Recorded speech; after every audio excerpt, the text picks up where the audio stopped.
Hello, welcome to the interview show here on STN with me, Isaac Akugizibwe.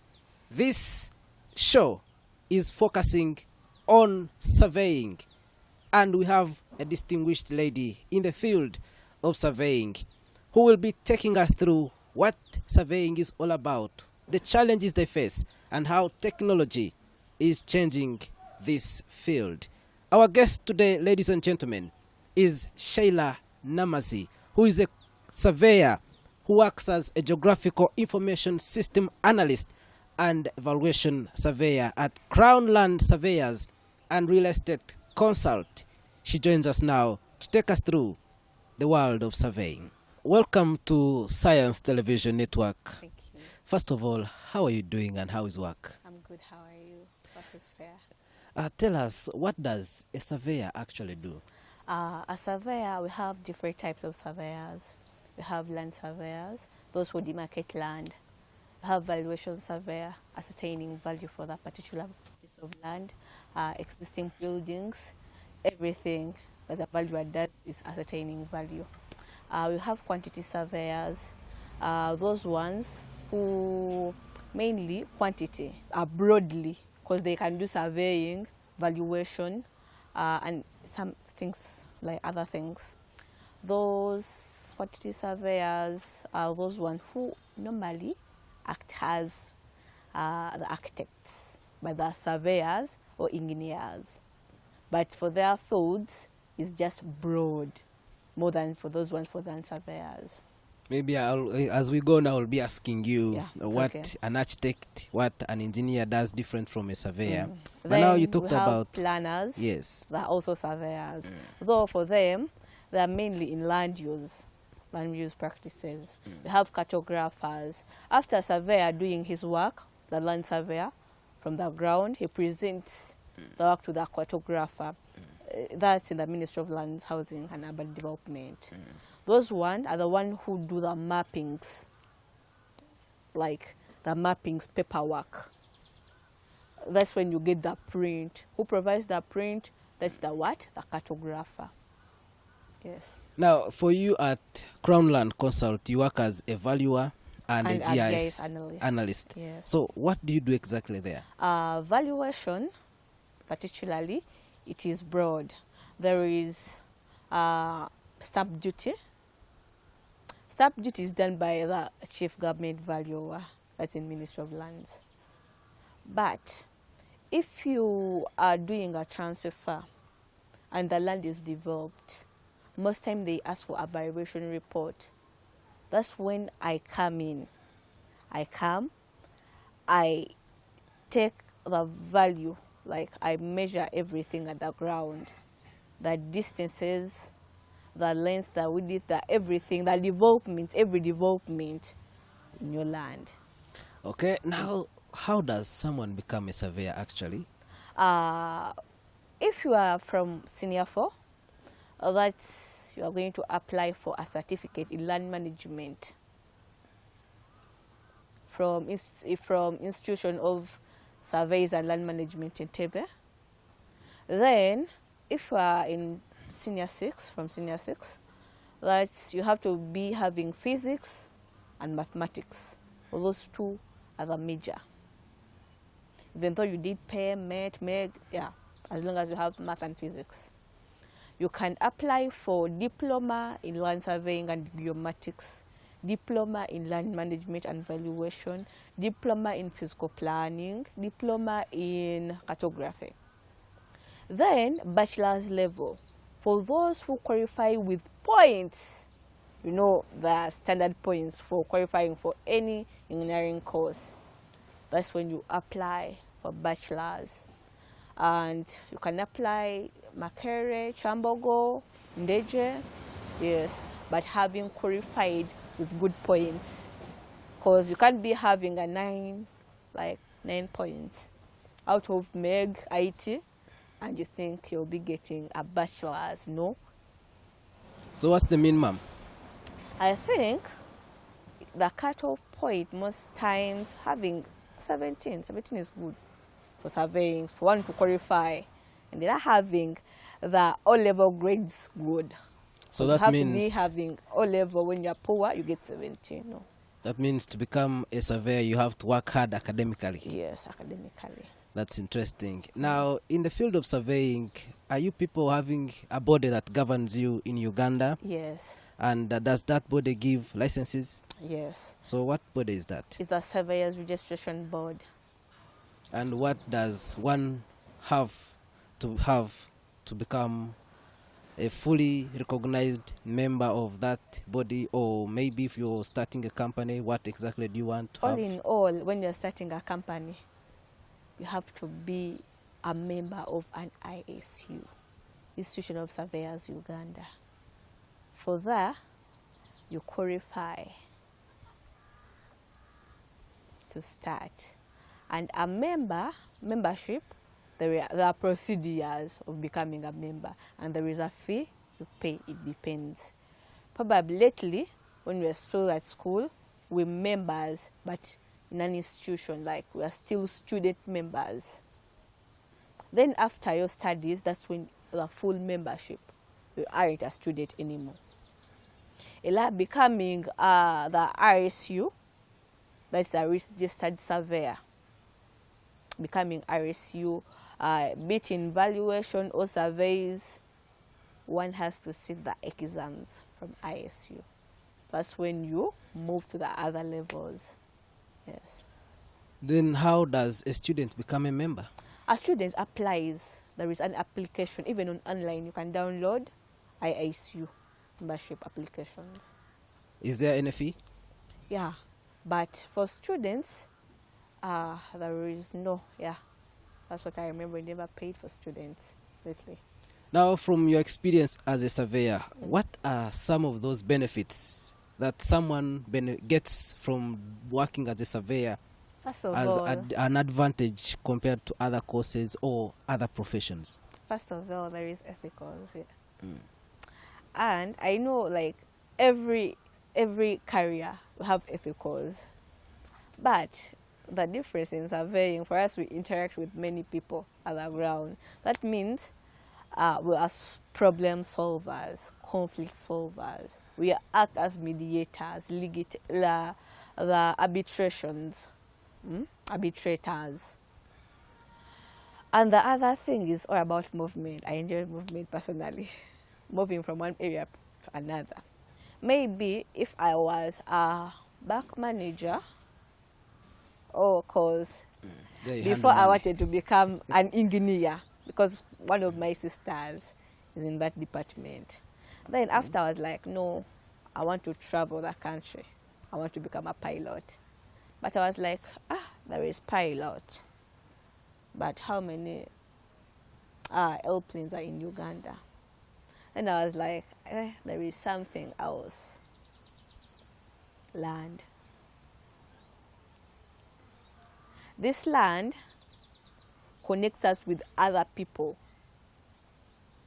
My work as a problem solver to you, someone else, helps to solve the problems of the two families, which at a time can lead to death. I demarcating your land protects your interests, and that's my work as a surveyor. I moving, like interacting with people, changing their mentality towards our job. Because someone is biased, you steal our land, bichi. Yeah, I can interact with you through coming to your ground. I tell you, not all surveyors are like that.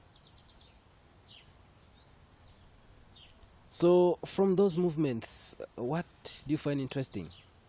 First of all, interaction is interesting also. And it's like touring. You know, Central is not like Western, and it's not like Northern. Particularly, I've moved Central Uganda. Then, if you get chance and you move to other parts of the country, the Eastern, you will compare. You will know that this thing this side doesn't apply in Central. This thing in Western doesn't apply in what? In Eastern. For example, in the land tenure systems. In central Uganda, we have all the land tenure system, which doesn't apply in Western because they're having freeholds. But for us, we are having the freehold, Milo, then the lease. For them, they have the freeholds and I think the lease. That means you get to know that some parts of the country don't have what exactly happens to the other part. Now, while doing your job, Yes. what are those tools that you use? We have many tools. First of all, we have a theodolite, though right now it is kind of phased out. A theodolite, before it was used, like it was used some time ago. And for anyone who is through Institute of Surveys in Tebe, they show you the instruments. And the theodolite is used to measure angles and distance between 2 points. We have GPS, the other one we're having the other side. I'll show you after. That one is the location that we used to locate. Like you pick the coordinate, the other one is the current used tool. We have the tape measure. It is used to measure from one point to another. We have the drones. They're used for capturing area photographs from up and others. One of the issues affecting people in central Uganda mostly is land conflicts. Yes. At least every day you see a story about land conflicts in the news. Yes. How does land conflicts affect your job as a surveyor? First of all, it delays our work. In that, when the neighborhood is having conflicts, it is a policy that everyone, when you're going to ground, remember you share a boundary with the neighbor. If you two are in conflicts, like you have unsolved issues, it may be difficult for me to access the other point. Unless both of you sit, agree, then I carry out surveys. The other one, if it's recently, there are some surveyors who were killed in Mukono. Probably it's Chagwe, because it takes Mukono, Vuyukwe, yes. It was because of the land conflicts. That means our lives at risk because of the conflicts when we come to the ground. Even when we come to the construction side, if you are demarcating the road, like road reserve something, and there are some families who are either not compensated or they still have family language in between, it will affect our work. Those are the delays which come after. Now, besides the land conflicts, what are those other challenges that you people find in the field as surveyors? First, biasness of the clients. You can be like, your son gives me the work to act on his behalf, or you are the ground, or someone else, you're picking coordinates. If the neighbor is biased of us, that means when he sees us, he'll alarm others. This one are doing this and this and this, which is not good. That's why most time, if you are coming to the ground, we talk to the what? To the chairperson. We first inquire. Like the dangerous animals, snakes. You can go to the ground when the bush, like the many reptiles. Even some politicians at the ground tend to spread like negativity amongst people. Because if someone does you wrong and you think every survey is going to do you the same thing, it's not. And negativity in politicians are creating a bad image to us and to the clients themselves. Because perhaps we are solving that issue, the problem you are facing. You think your politician knows that the family rank is there, But even though he knows, is he capable of demarcating the land, telling you that you encroached this one is land by 5 meters? He can't. There is need for us to come for that. Yes. Now, you as a person, have you encountered the challenges you're talking about? Yes. And how have you tried to solve them? Previously, I was working in a particular estate. I can call it an estate. Yeah, it is there in Chagwe. The Bibanja holders, mainly, someone had agreed. We went, we demarcated the land, put mark stone, everything. After, he was like, no, for me, I haven't decided with this.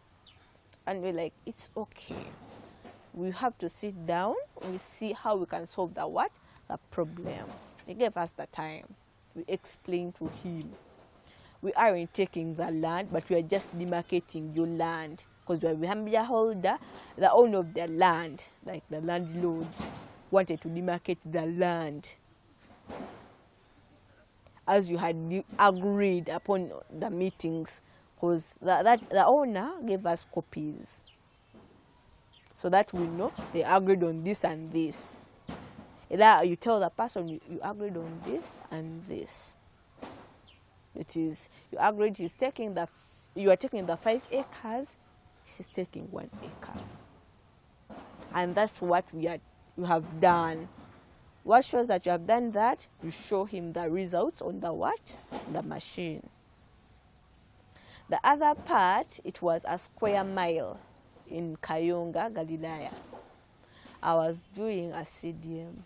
That one is land office things. The problem there was part of the land was in a swamp. That side of Choga, Kayunga. That means there is difficult in accessing the boundaries that fall in the swamp. But it was almost 20 acres falling in the swamp. By the way, the boundary, that means they were needed. What I had to do, to pick the other data, get prints from Entebbe, then see it. You have to make sure the area on the ground, it is exact with the coordinates you are giving to the land office. The solution was getting prints from Entebbe, realign.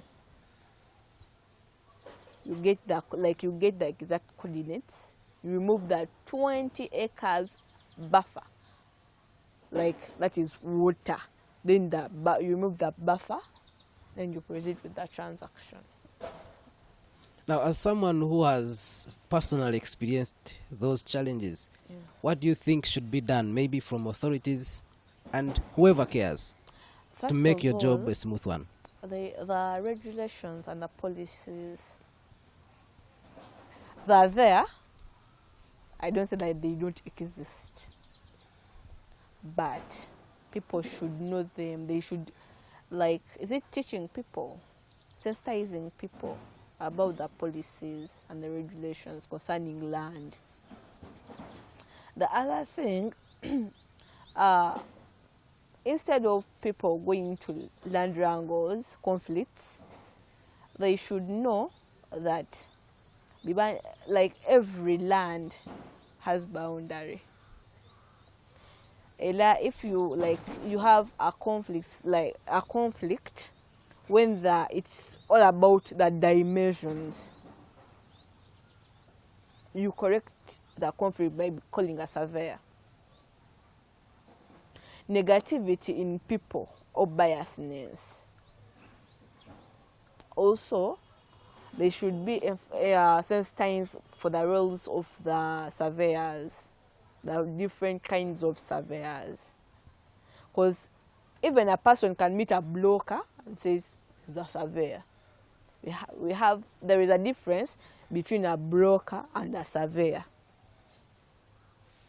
At that point, I think we should be identified that you can say that this is a broker, this is a surveyor.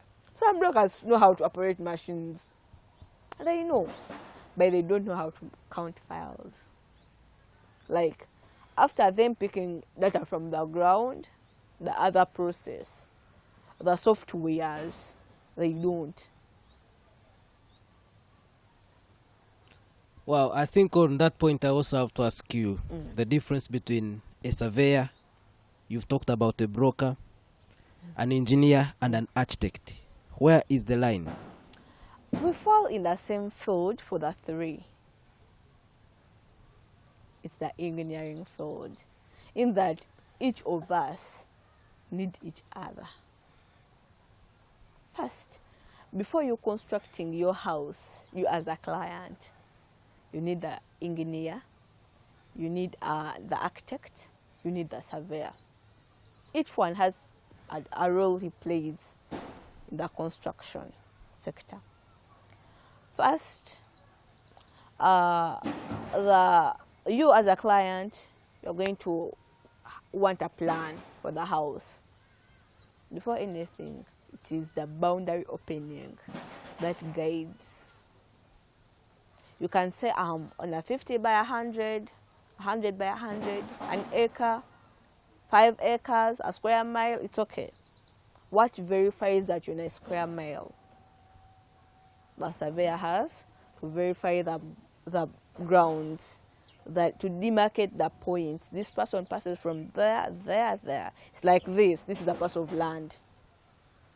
If you encroach the neighborhood, and the surveyor says that no, you passed this side, and you thought you passed this side, that means if you had constructed without anyone knowing, you are going to demolish your building, or you will be forced to compensate the neighbor for encroachment.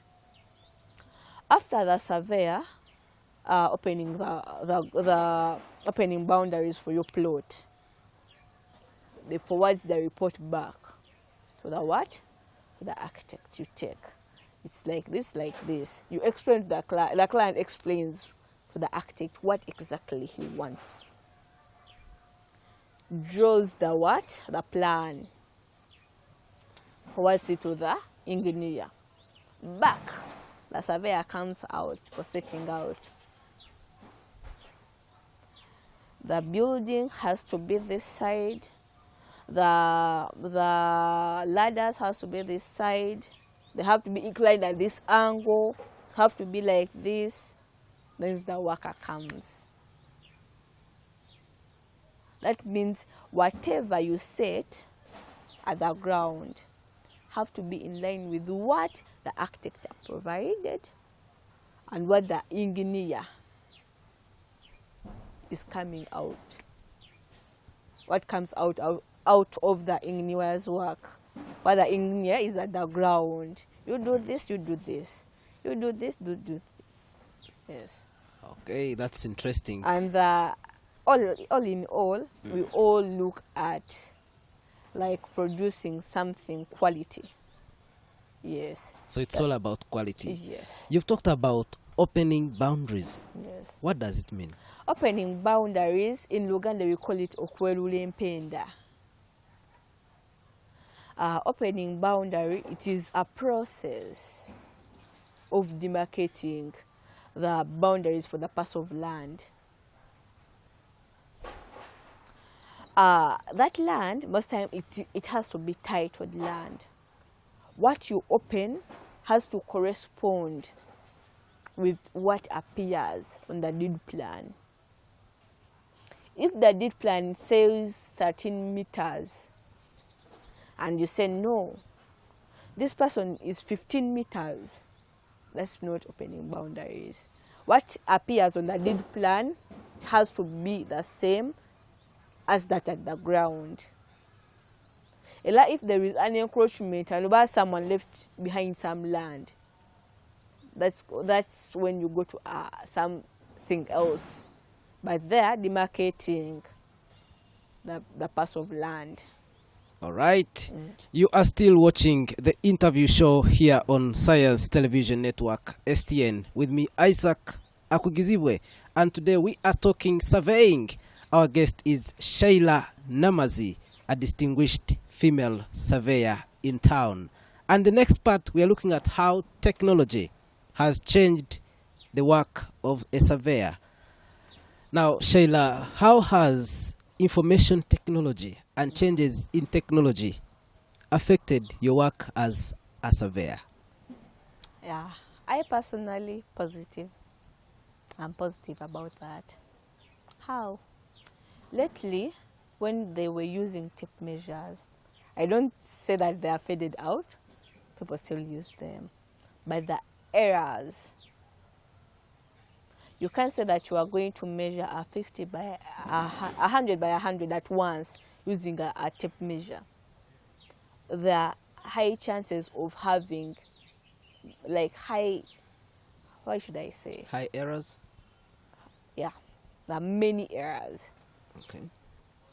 In terms of recording, the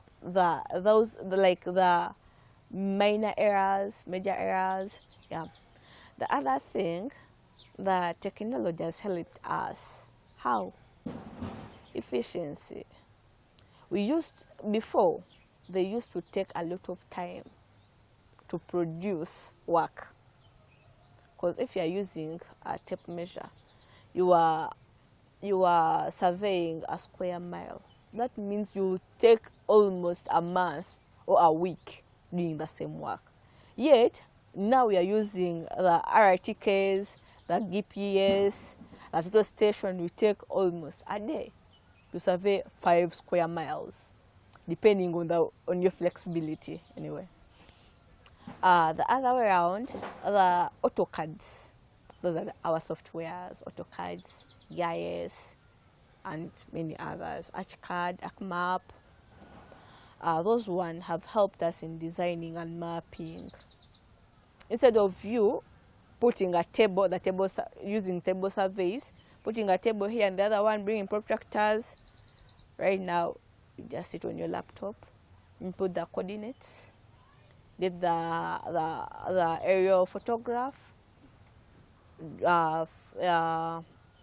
put everything, you need a block and a plot, produce the detailed things of the detailed map, design, in case you are building planning. You can, instead of measuring the other side, everything is now hand-based. You sit there on your laptop, complete everything, produce a plan, design a map, everything, like at a shortest period. The other way, the machines, the technology have aided even transportation of our data, like efficiency of our data. You were in Kayunga, Chowatole. Instead of I telling you that this and this and this, I just send you the pin for the location. That's surveying. Because I sending you the location, I'm using that app. But who did that? That means there is a point, a benchmark that we are using for that particular place. That's how you can locate me when I'm in Kayunga or when I'm in Chagwe. Yes. Now, based on that technology and the changes it has brought, what are some of those skills you think someone in the area of surveying, that person who is studying surveying and they want to become a surveyor, must have? It's not a must that you have to to have these skills, but even confidence matters in our field. The way you express to your client, the way you handle your clients. And the other thing, we learn from our mistakes. If you think you know, in our field, if you think you know, you don't know. Because every time you find something challenging, and the skills I can say, it is not a must that you have to be wise, you have to be bright, no. Just the communication skills. You have, that is a must for all fields. How to communicate with other people, how to handle other people. Though, like the other part, I don't think there are skills. But if they're school, then it's okay. How to use computers, laptops, how to play with technology. You know this technology, like you are wiser than it. That's what I know. Because Yes. what you put, you know, it has to be like this or this. You just have to keep on playing with technology. If there is any course which comes out and you think it adds something on you, you go for that. The GIS, the softwares, because practically you have to know softwares. You have to be a surveyor. Softwares, you have to be well conversant with them. I don't say that there are some surveyors who don't know softwares, but after ground, you play with the same softwares. That is it. That's interesting. You talked about mistakes, and the people out there maybe think you surveyors don't make mistakes. Is it true? No, we are human beings, so all make mistakes. Though it is at a low rate. Low rate. So how do you ensure that you keep it at that rate? First of all, you can't do a mistake knowingly.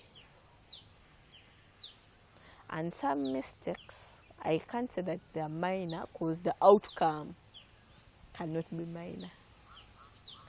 For example, mistakes when you're writing. You can be there, instead of making 47 meters, you write 7 meters. It's a huge mistake from 47 to 7. That means upon getting the area, you will know there is a mistake here if you are kind of conversant with what you're doing. The errors that come in, like using different machines, some have minimal errors. But if it comes when you are, let me see, carrying out a subdivision and you exceed someone is land by 1 acre. No, sorry, 1 decimal. It's kind of big. Though some of us will be like, no, 1 decimal, I can compensate. No, it's a mistake. You have done it. And when the owner of the land knows you exceeded what you had agreed on by 1 decimal, it will bring conflicts between the client then the owner of the land. How are we minimizing this? But how are our clients helping us with this? First of all, when you know that you have made a mistake, kindly agree. When you also say that it is a mistake, I've made it. But if you aren't in that line that you have made a mistake, then it's okay. But if you have made a mistake, then you do recheck what you had done. That's why when we are doing a CDM or plotting, most time you can send data, then they tell you, but the areas are exceeding by this. Recheck your coordinates. Or sometimes the distances. The print can be saying 13 meters, yet at the ground they are 15 meters. That's when you have to do a resurvey. You resurvey, then you go either you do area amendment or area rectification. Now, as someone who operates in the central business district, how do you think the work of a surveyor contributes to better urban planning? Before you constructing the road, we shall come for the construction of the road. How? You can't construct the road. You can you just come one day and constructing this road. It's okay, you're constructing the road, but did you remove the distances the road reserves? No, that means I cannot. My job is to help you demarcate the road reserves. I'm developing the what? The area. Part of building, if you are building, it is better to remove, to move, at least above 5 meters off. But all in all, when you're surveying land and there is an existing road, or you are putting a road, the road has to be 5 meters, at least 5 meters. That means below 5 meters, it is not, doesn't qualify, even at planning district, it doesn't. That comes with construction, like communication lines. 5-meter access road can lead to the development of the area. How? There is no one who wants to buy land where the access road is 2 meters. How can you reach the ground? Then construction. Construction part, that's the architectural part. Previously I talked about it. I'll come, tell you, you have to build from this side. That's where the boundaries are, demarcation. That means land use planning. We see that there are some parts which are basically for industrial. I'll be like, even if you're my client, I'll be like, instead of you putting a residential here, it will not work because we're in an industrial zone. The part of zoning that goes to our friends of the physical planners, zoning acts. Instead of you, my client, putting a restaurant, and you be like, I'm very conversant of the area. No, I'll tell you, please, instead of putting a restaurant, you put this. It will do better. It's like advising the client to use the land use planning of the area to develop his land. That's incredible. Now let's talk matters personal a bit. It's okay. By looks, you are still young and you must have future plans. Yes. Now, as a surveyor, what do you intend to achieve? First of all, I want to become an RSU with time. And not a lot of time, but with time. And the other thing, I am a friend to land. And everything related with man, to land, I like it. And majorly, like anyone in that sector, I want to become a friend. Reason, like the friendship we make today, guides us to tomorrow. That's the future. I want to put a difference. I personally want to put a difference in land.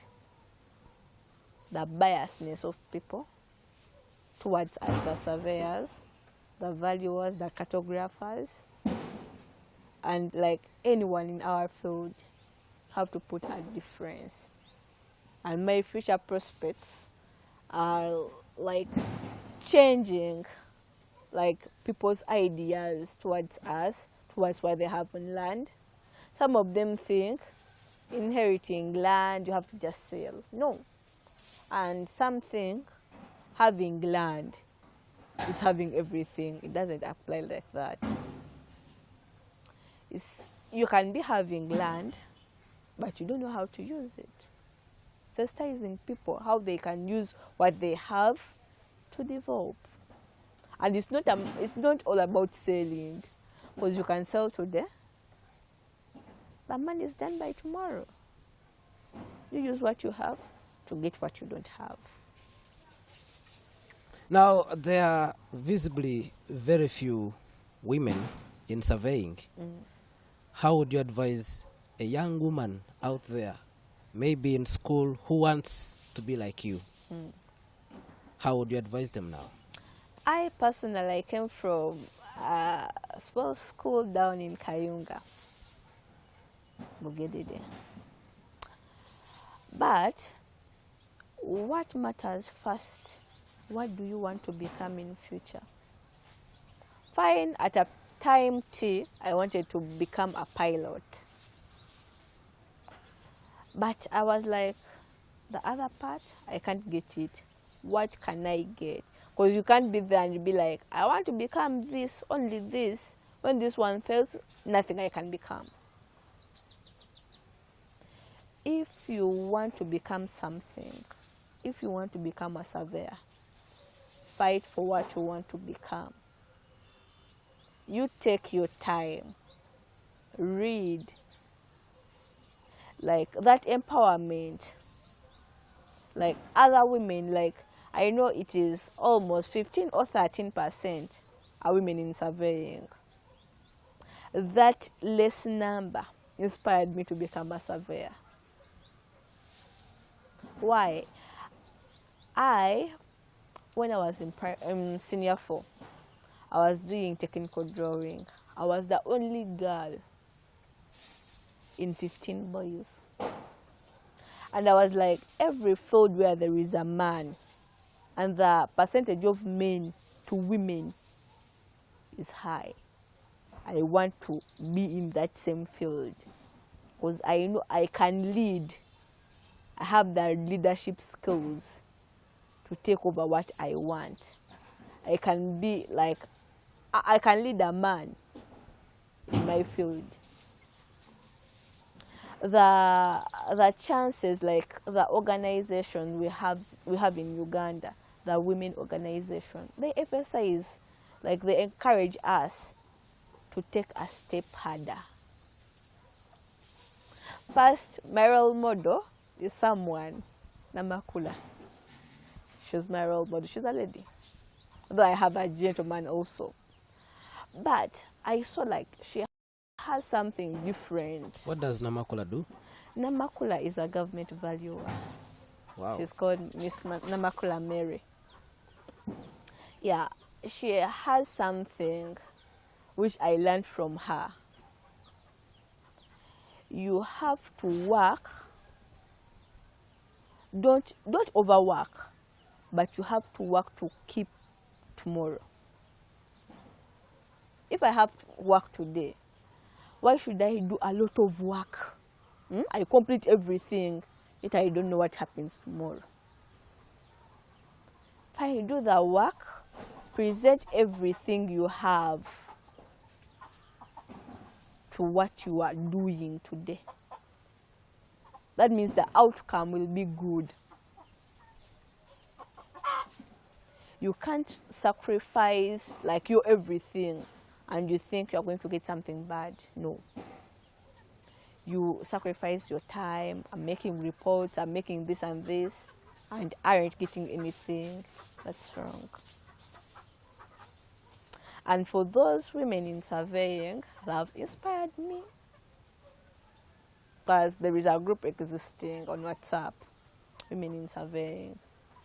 I was like, these women, they are far from some men in surveying. I have my colleagues, like we went to the same institutions, but I'm very, very far. But for them, they are male. That means the love I have for what I'm doing is driving me far. It is making me conquer the barriers in our field. The patience I have, because everything, you have to be patient. Nothing comes like on a plate. You keep on struggling. Did I have clients? I'm not having any. Yes. Now that's very interesting, and I'm sure someone watching you now will want to get in touch with you, maybe for your services, but also for inspiration. So do you mind sharing your contacts and maybe where they can find you? Yes. Namazzi Sheila. My contact is 0742776653. Airtel 0760129179. You can find me in Mukono District, Chagwe, as we are heading to Mukono Ministerial Zonal Office. That road, that it's just next to Agent Banking. on that road, that on Karori Matovu Road. That's how we call it, Karori Matovu Road. That heads to Mukono Land Office.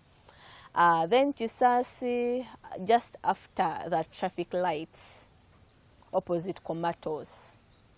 Yes, we hire machines, anything associated with surveying, anything associated with land, I'm available. Now, Sheila, your parting words to the people watching you now. Okay, thank you for the opportunity, STN, you have given me, and thank you for everything. Thank you for your time. To my fellow sisters, particularly, yeah, let's work hard, and the world is not joking. Despite we are from a rich profile, despite what we are having, our families out there want to see us achieving the best. And what you do today will reflect your tomorrow. Keep struggling. Land matters are not anyone's idea, over land conflicts are not anyone's solution. But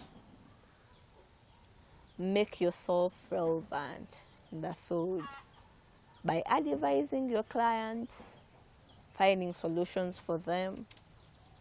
When necessary, act as a mediator. If things persist, your control, you can leave them. Life is better than anything else. Land was there and will be there. Your life is better. Thank you. Oh, Sheila, thank you so much for talking to STN and also sharing your insights into surveying with the people who watch STN. Hope to see you next time. That's it for this week's interview show here on STN. Once again, I want to thank you for watching and keeping up with whatever we give you in the world of science. And it is you and us that will change this world. Please share this information and remember to subscribe.